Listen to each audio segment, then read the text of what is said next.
Hey guys, it's Dollipop. Welcome to another installment of my monthly tutorial series. This month I am going to be covering a really easy, simple, but effective technique for shading armor. This is a self-portrait that I made, and this month I've been really into drawing like knights mixed with modern fashion, so thought it would be fitting. So the first thing you're going to want to do is obviously have all your armor on one layer, as that's the way I shade. Your first shading tone is going to be a slightly more red tone than your original armor color. I picked this slightly red tone because I use yellow for the highlights, and by using kind of like a more saturated tone than your base color, it gives it a more organic feel. Sometimes if you shade armor just with varying shades of gray, it can look a little static, I guess is the word I'm thinking of. But yeah, so I opted to go with this kind of reddish color. So as you can see, as I'm shading, I'm not really sticking to the shape of the armor itself. I'm creating kind of like wiggly swaths of color. This simulates a reflective kind of look without having to go in and draw a reflection of everything around it. By shading with kind of more abstract forms, you really do get the kind of the sense that you're having like some reflective quality on the armor. I do still kind of try to pay attention to my light source a bit. I'm working with a left light source, kind of upper left, kind of mid left. And as you can see on her left gauntlet, I've paid attention to that light source while still kind of giving it that reflective quality. The next color you're going to choose is going to be more saturated than the first color, as well as more red, just as the first color is more saturated than the base tone. Then you're just going to continue on and do kind of the same thing.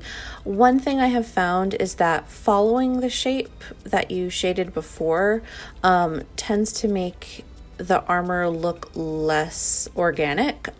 So what I do is, instead of following the exact curves of the first shading layer, I kind of draw new curves, and that adds to the whole reflective kind of quality.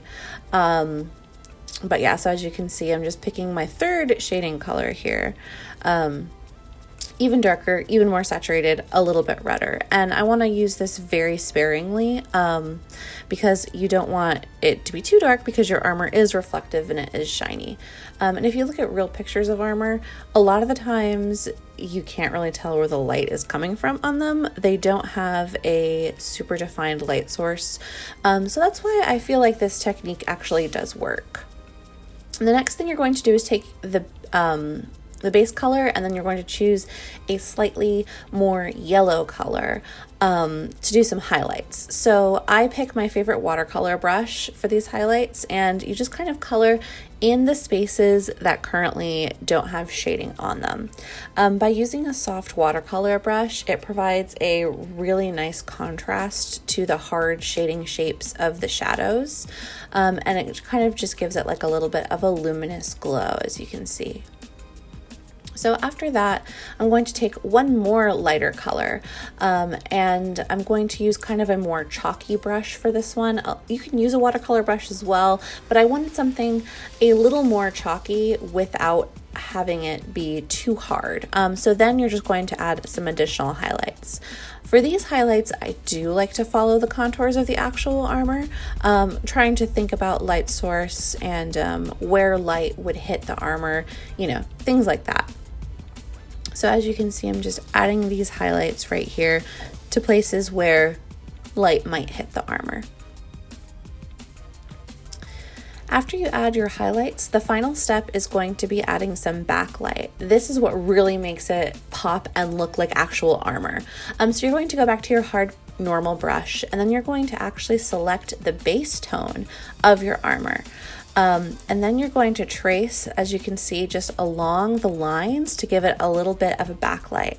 I like to do it any place where it has shading, but I like to avoid where the highlights are, so that way you keep the highlights intact. And as I said, this is done all on one layer. I find it makes it much easier. And honestly, I am a fan of layers for sure, but for me, when I know that you don't need them, I don't tend to use them. If adding an additional layer doesn't really provide me any benefit, then I prefer to do it on one layer. But as you can see, I'm adding these little backlighting strips, and it really kind of emphasizes the shape of the armor. I add them kind of independent of light source and follow the curve more than anything. So the final step in this piece of armor is going to be even more highlights. Metal is very reflective, very shiny. So I take a hard brush and I use pure white, which I rarely use for shading purposes, but for this I wanted it to be very shiny. And as you can see, when you zoom out, it has that kind of mottled reflective quality that armor has. So now I'm going to go ahead and do the same technique on the pauldrons. I found with this technique, the more intricate or in-depth the piece is, the better it looks. So this is some simple armor because for this piece, I had kind of an ancient Greek vibe going. So I actually looked up what Grecian armor looked like, and it wasn't very complex. Some of the pauldrons did have like lions and stuff on them, but I opted to keep something simple. And actually on that note, if you are interested in seeing all of the reference pictures that I used for this picture, you can gain access to them by being a member of my Patreon at the $5 or more tier. I have bundled them up in as part of the PDF tutorial that accompanies this video.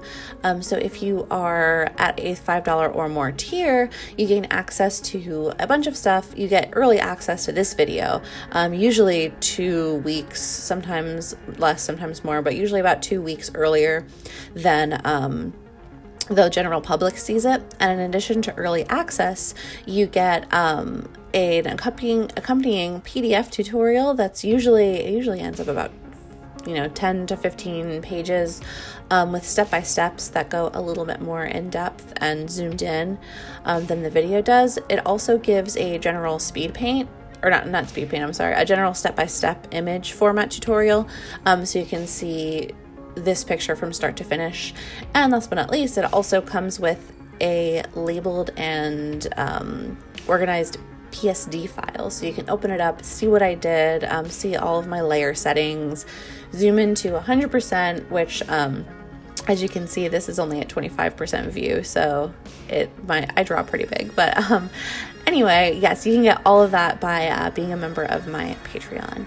But as you can see, we are continuing on. I fiddled with these highlights for a little bit because they ended up being too big at first, so I redid them a couple times.